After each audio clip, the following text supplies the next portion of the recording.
Assalamualaikum, magandang gabi. Ito ang Pasada, alas 7. Maghatid sa inyo ng balita at impormasyon sa Bangsamoro Region. Naglabas ng official statement ang Bangsamoro Government kaugnay ng sunog na naganap sa Barangay Lamion, Bonggao, Tawi-Tawi kagabi na nagdulot ng malaking pagkasira sa mga bahay at kabuhayan. Ipinahayag ni Chief Minister Abdul Rauf Makakua ang kanyang taus-pusong pakikiramay sa mga pamilyang apektado ng insidente. Ayon sa pahayag, kinumpirma na walang ring naitalang nasawi sa insidente bagamat malaki ang pinsalang tinamo ng mga residente. Sa kasalukuyan, nakipag-ugnayan na ang pamahalaang Bangsamoro sa pamahalaang panlalawigan ng Tawi-Tawi at sa LGU ng Bonggao upang matiyak ang mabilis at maayos na pagtugon sa mga pangangailangan ng mga apektadong residente. Pinangunahan ng mga kinauukulang ministries kasama ang Barm Ready at Project Tabang, ang relief operations, rapid needs assessment at agarang paghatid ng tulong sa mga apektadong pamilya. Binigyang diin na ni Chief Minister na nananatiling katiwala ang pamahalaan sa pagkakaisa ng komunidad, mananampalataya sa Allah at kolektibong pagtutulungan para sa pagbangon at muling pagtatayo ng mga nasalantang lugar. Agad na nagbigay ng tulong ang Ministry of Social Services and Development sa mga pamilyang apektado ng sunog na sumiklab kagabi sa Barangay Lamion, Bayan ng Bonggao, Tawi-Tawi. Ayon sa ulat, tinatayang mahigit 1,000 kabahayan ang nasunog bandang alas 10 ng gabi at ang apoy ay naideklarang fire out bandang alas 2 ng madaling araw ng February 4. Walang naiulat na nasawi o nasugatan sa insidente, subalit naapektuhan ng malaki ang mga residente na pansamantalang nilikas sa MSU Amil Bahar Gymnasium at Provincial Quarantine Area. Naghatid ang MSSD ng sleeping kits, bottled water, biscuits, cleaning kits at trapal upang matugunan ang pangunahing pangangailangan ng mga evacuees. Ayon sa Municipal Disaster Risk Reduction and Management Office, mabilis kumalat ang apoy dahil sa malakas na hangin at naapektuhan din ang ilang footbridges na nagpahirap sa operasyon ng mga rescuers at bumbero. Patuloy ang pagsubaybay at koordinasyon ng MSSD Tawi-Tawi Provincial Office upang magbigay ng karagdagang tulong at update sa sitwasyon ng mga pamilyang naapektuhan habang iniimbestigahan pa ang sanhi at tinatansyang halaga ng pinsala ng sunog. Kasunod ng pagbuo ng Unified Response Group, patuloy ang ginagawang hakbang ng Bangsamoro Government kaugnay sa lumubog na passenger vessel sa karagatan sa Basilan. Ang detalye sa report ni Johan Unayan. Sa pamamagitan ng isang Unified Response Group na binuo ng Bangsamoro Government, mas masusi at maayos ang pag-response ng mga ahensya ng BARMM, national agencies at LGUs sa lumubog na MV Tricia Kirsten 3. Kasama sa mga ahensya na tumututok sa response and operations, ang Ministry of Social Services and Development, Ministry of Transportation and Communications, Ministry of Trade, Investment and Tourism, MLG Ready at iba pa. Sa pinakahuling update, kinumpirma ng Philippine Coast Guard na natukoy na ang kinalalagyan ng lumubog na MV Tricia Kirsten 3 sa karagatang sakop ng Balok-Balok Island, Basilan. Ayon kay MSSD Director General Attorney Muhammad Muqtadir Estrella, tinututukan ngayon ng Bangsamoro Government ang pangangailangan ng mga nakaligtas na pasahero at kanilang pamilya. Namahagi rin ng sleeping kits at hygiene kits, gayon din ang pagbibigay ng mental health at psychosocial services sa mga nakaligtas. Nakatuon din ang ahensya sa pagbibigay ng cash assistance, burial assistance at medical assistance sa mga biktima at kanilang mga pamilya. The first batch of help that we were able to provide is mental health psychosocial services, no? Because it's very important to process the trauma. Our MSSD Basilan Coordinating Office was quick to organize on the ground, and they were also able to provide certain kits that were necessary, sleeping kits, hygiene kits, as the survivors were awaiting their return to either Zamboanga City or Holosulu. And our MSSD Provincial Office in Sulu was already able to reach out to 51 affected families. Of the 51, 42 had survivors. 8 had unfortunately deceased members of their families, and 1 is still missing. Of those 51 families that they were able to reach, they were processing the grief, they were processing the trauma of those families. We were also able to provide food packs to them, rice, for example, sacks of rice, other essential kits and items were also given to them. We are also in the process of preparing cash assistance. We have a program in the MSSD through the Disaster Response Management Division, what we call multi-purpose cash assistance, that would allow us to give financial support to the families, to the affected families.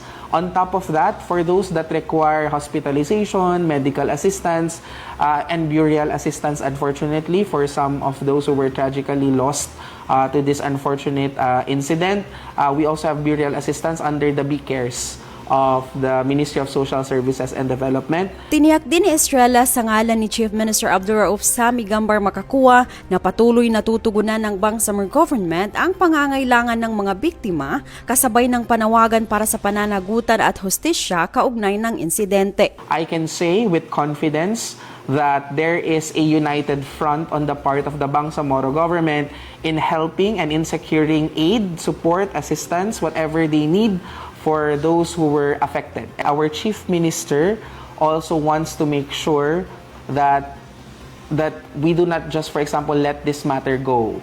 Meaning, we want to make sure that we provide the needs of our survivors. At the same time, I think I can speak on behalf of the Bangsamoro government when we say that we are one with the families in looking for the truth and for and in fighting for accountability. Sa ngayon, nasa 43 bilang na ang nasawi habang nasa 316 naman ang naiulat na nakaligtas. Isinailalim na sa grounding ang ferry owner na Allison Shipping Lines matapos ang insidente. Lumubog ang pampasaherong barko bandang 1:00 ng madaling araw noong Enero 26. Johan Unayan, BIO News.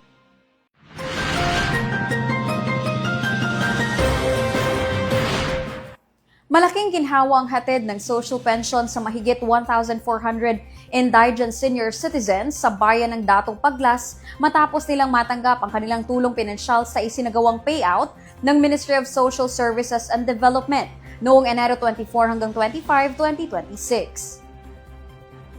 Para sa maraming nakatatanda, ang buwan ng 1,000 social pension ay malaking tulong upang makabili ng pagkain, gamot at iba pang pangunahing pangangailangan.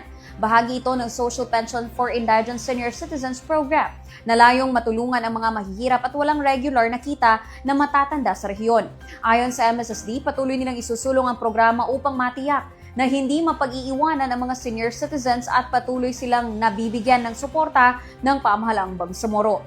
Sa pamamagitan ng ganitong mga programa, pinagtitibay ng pamahalaan ang pangako nitong pangalagaan ang kapakanan at dignidad ng mga nakakatanda, mga taong nagsilbing haligi ng kanilang pamilya at komunidad. Samantala, makakatanggap naman ng tulong pinansyal ang nasa 2,701 persons with disabilities sa Cotabato City sa ilalim ng Kalinga para sa May Kapansanan program. Sa kasalukuyan, ginaganap na payout mula February 3 hanggang February 6, 2026. Sa ilalim ng programa, bawat benepisyaryo ay tatanggap ng 500 pesos buwan ng subsidy bilang suporta sa kanilang pangunahing pangangailangan, gaya ng pagkain, mahahalagang gamot at iba pang gastusin sa araw-araw. Layunin ng tulong pinansyal na ito na matugunan ang pang-araw-araw ng pangangailangan ng mga PWD at mapalakas ang kanilang aktibong partisipasyon sa lipunan. Nagsagawa ang BARM Marawi Rehabilitation Program o BARM MRP ng legal assistance para sa mga benepisyaryo ng PMO's Provision of Educational Cash Assistance o PECA na nakatuon sa mga secondary level Marawi Internally Displaced Persons o IDP students. Isinagawa ang aktibidad sa pakikipagtulungan sa mga abogado mula sa Public Attorney's Office o PAWA upang matiyak na nabibigyan ng tamang gabay at legal na suporta ang mga benepisyaryo ng programa. Layunin ng programang ito na hindi lamang makapagbigay ng pinansyal na tulong para sa edukasyon, kundi siguruhin din sa pamamagitan ng pagbibigay ng on-site legal consultations, paghahanda ng mga kailangang dokumento at notarization na walang estudyante ang karapat-dapat na maiiwan sa serbisyo dahil lamang sa mga teknikal na dahilan. Ang nasabing inisyatiba ay bahagi ng mas malawak na pagsusulong ng BARM government na pagsamahin ng edukasyon at legal na proteksyon lalo na para sa mga mag-aaral na apektado ng displacement sa Marawi. Sa huli, pinatutunayan ng nasabing hakbang na ang pagtulong sa edukasyon ay kasabay dapat ng pagpapatibay ng karapatan at proteksyong legal para sa mga kabataang Bangsamoro. Kinilala ang Bangsamoro Autonomous Region in Muslim Mindanao bilang isa sa mga nangungunang rehiyon ng pagtataguyod ng halal investments matapos itong gawaran ng Halal Investments Promotion Excellence Award sa Stakeholders Recognition and Gala Night na inorganisa ng Prime Group sa Dubai. Ang pagkilala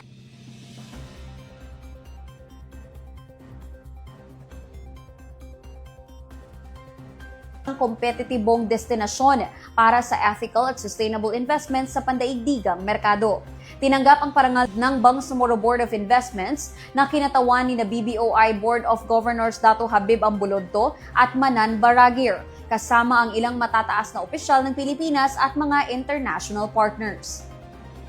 Patunay ito ng matibay na paninindigan ng BARM sa pagpapalago ng halal industry, pagpapalawak ng global partnerships at pagpapalakas ng investment promotion na nagbibigay kapangyarihan sa mga komunidad at naglalagay sa rehiyon bilang pangunahing halal investment hub sa bansa at sa buong mundo.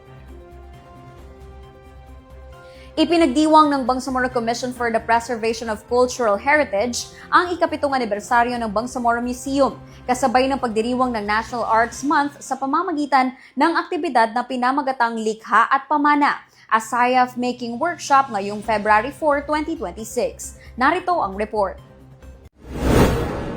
Mula ng opisyal na ilunsad noong 2019, naging mahalaga ang papel ng Bangsamoro Museum sa pangangalaga at pagtataguyod ng mga yaman ng kultura ng Bangsamoro, mula sa mga sinaunang artifact at likhang sining hanggang sa mga kwentong bayan at katutubong kaalaman. Ngayong taon, kasabay ng pagdiriwang ng National Arts Month, isinagawa ang isang workshop sa paggawa ng SciAF na dinaluhan ng mga estudyanteng kabilang sa mga Indigenous Peoples o IP. Ang SciAF ay isang tradisyonal na hinabing panakip sa ulo.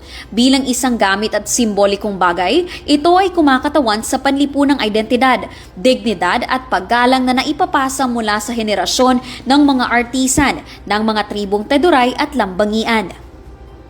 Ibinahagi ni Perlita Laugan, isang cultural master ng Dubli SciAF mula sa South UP, ang mahahalagang kwento hinggil sa mga otentikong handicraft ng tribong Teduray na sumasalamin sa mayamang kultura at tradisyon ng kanilang pamayanan. Para sa akin ito, pinakamahalaga ito dahil ito po yung remembrance mula sa aming mga ninuno at ipagpatuloy po. At pinakamahalaga din po ito dahil ito po isang para sa amin yung identity namin po ito.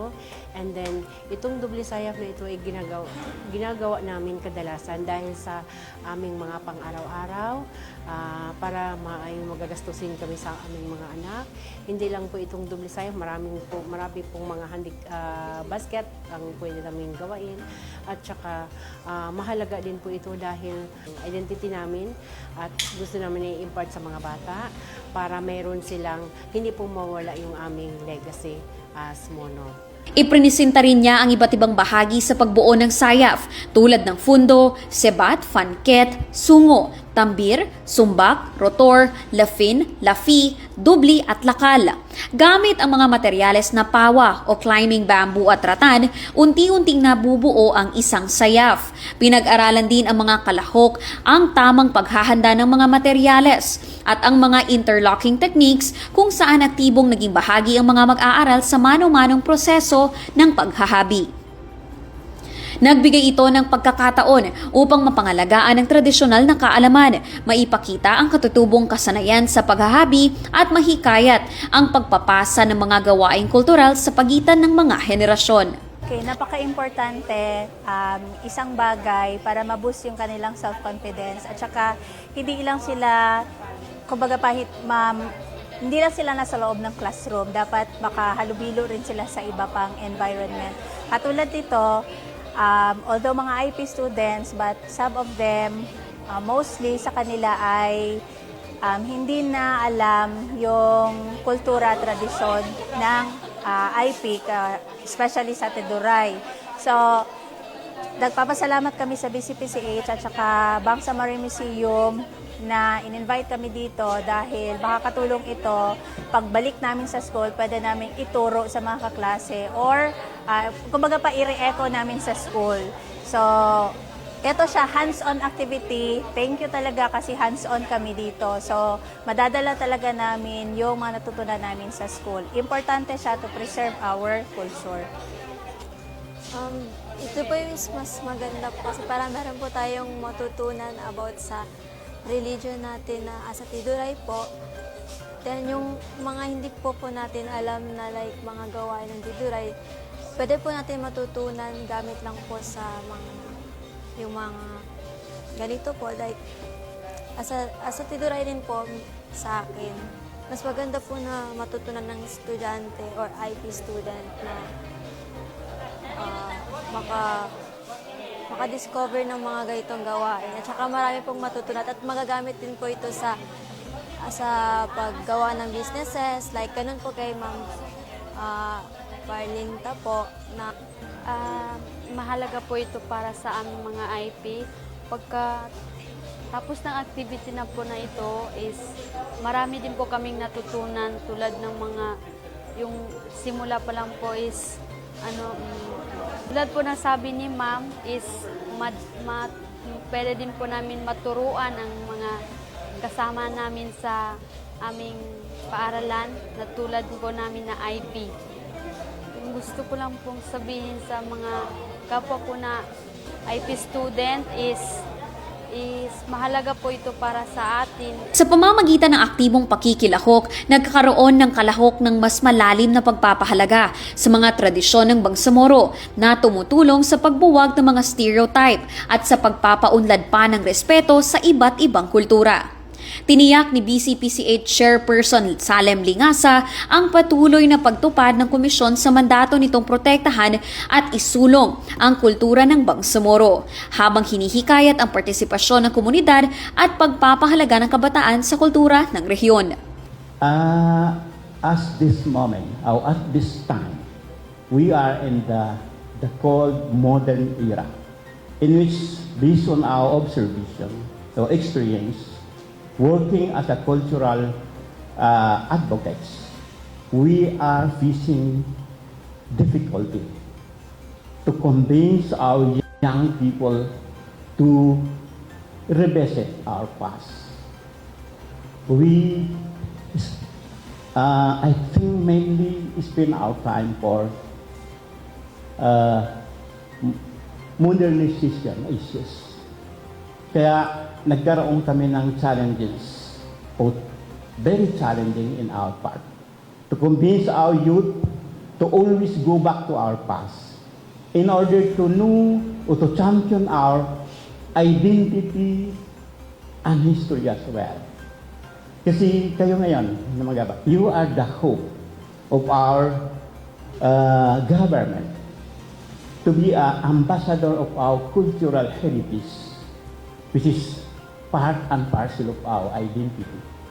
Pakaabangan din ang pagbubukas ng bagong Bangsamoro Museum kung saan itatampok ang mas mayamang kasaysayan at kultura ng rehiyon. Sa paggunita sa ika-7 taon, inaasahang magpapatuloy ang Bangsamoro Museum bilang tanglaw ng kaalaman, pagkakaisa at pagmamalaking kultural, isang pundasyon sa pagtataguyod ng kapayapaan at pagkakakilanlan sa Bangsamoro Region. Yana Sanday, BIO News. Sa layuning mas mapagtibay at masiguro ang tamang implementasyon ng Pantawid Pasada Program, umupo sa isang pagpupulong ang Bangsamoro Land Transportation Franchising and Regulatory Board kasama ang Land Bank of the Philippines kahapon, February 3, 2026. Nilalayo ng diskusyon ang implementasyon ng Pantawid Pasada Program para sa taong 2026, partikular ang mga hakbang upang mas mapahusay ang programa at mas mapabilis ang proseso ng pagbibigay ng tulong sa mga benepisyaryo. Tinalakay din ng dalawang panig ang mga posibleng mekanismo upang maging mas efficient ang distribusyon ng pondo at mas maging maayos ang koordinasyon sa pagitan ng mga ahensya. Ayon sa BLTFRB, mahalaga ang pakikipagtulungan sa LBP upang matiyak na ang Pantawid Pasada Program ay maipapatupad ng maayos na papanahon at direktang makikinabang ang mga tsuper at operator ng pampublikong sasakyan. Samantala, ipinahayag naman ng LBP ang kanilang kahandaang suportahan ang programa at makipagtulungan sa BLTFRB upang masiguro ang maayos at mabilis na implementasyon nito ngayong taon. Magandang balita para sa mga job seekers na naninirahan sa Bangsamoro Autonomous Region in Muslim Mindanao Special Geographic Area. Bilang bahagi ng selebrasyon ng ikapitong founding anniversary ng SGA, isang job fair activity ang inihanda ng Ministry of Labor and Employment, katuwang ang Special Geographic Area Development Authority para sa inyo. Sa temang 7 taong pagkakaisa, Bangsamoro Mutahidun Li Hadafin Wahid o 7 Years of Unity, Bangsamoro United for One Shared Goal. Bubuksan ang iba't ibang oportunidad mula local at overseas employment para sa mga Bangsamorong naghahanap ng trabaho. Gaganapin ang naturang job fair sa Crossing Kapinpilan, Kadayangan, SGA sa darating na linggo, February 8, 2026. Pinapaalahanan ang lahat ng aplikante na huwag kalimutang dalhin ang updated resume at iba pang kakulangang dokumento para sa aplikasyon. Bukod pa sa mga bakanteng trabaho makikita sa inyong screens, abangan din ang iba pang posibleng maidagdag na job vacancies. Kaya manatiling updated sa mga balitang ito sa pamamagitan ng pagbisita sa Facebook page ng Ministry of Labor and Employment. Best of luck mga Kabangsamoro! At yan ang mga balitang tampok sa pasada alas 7. Para lagi pong updated sa mga kaganapan at impormasyon sa BARM, i-like, i-follow at i-share ang official social media accounts ng Bangsamoro Government na makikita sa inyong mga screens. Mapapanood niyo rin ang episode na ito ng pasada alas 7 sa YouTube page ng Bangsamoro Government. Bisitahin din ang bangsamoro.gov.ph. Ako po si Yana Sanday ng Bangsamoro Information Office, naghatid balita sa ngalan ng serbisyo publiko at moral governance. Maraming salamat po at pagpalain ang Bangsamoro.